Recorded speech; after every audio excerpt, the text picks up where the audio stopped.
We heard from Governor Abbott at the top of the newscast. Now let's hear from Beto O'Rourke, who he defeated tonight. And the push that you give me day in and day out kept me going throughout this. So, Mom, I love you so much. We're all on your campaign now against this cancer.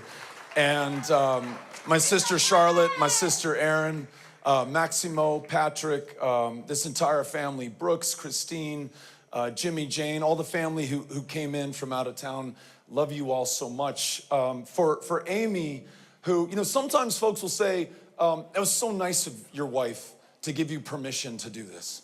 And those of you who know us and know our family, there was no permission sought. There was no permission granted. This was a decision that you and I made together. And we did this because of the other part of our family, Ulysses and Molly and Henry. They continued to be the impetus for this. We know that at some point or other, we will face their judgment for what we do or what we fail to do at a moment of truth like this one.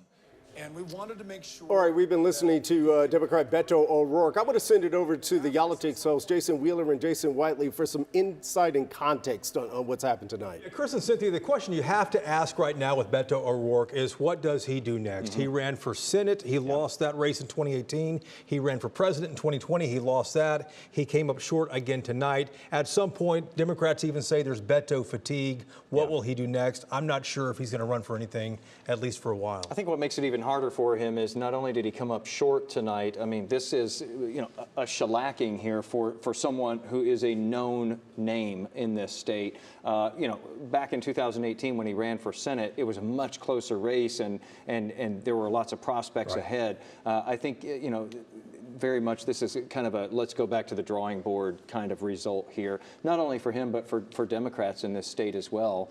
And that holds true as you go down the ballot here. I mean, this blows away, this lieutenant governor race also blows away the polling coming into tonight. Same thing for attorney general. This wasn't predicted that it was going to be this big of a blowout. And you think about that, let's go back to lieutenant governor.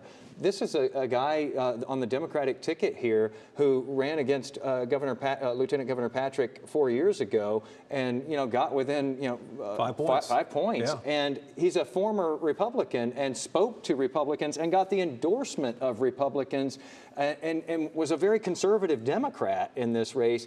I do think that going forward after tonight, Democrats are going to be sitting down and going, what do we do from here? And before we go to break, I want to show the governor's race one more time here. The fact that Beto O'Rourke couldn't do any better than Lupe Valdez did 4 years ago is phenomenal indeed. O'Rourke is not going away. He is a tremendous fundraiser for Democrats. I just can't imagine we'll see him on a ballot for quite a while. We'll be back in just a moment.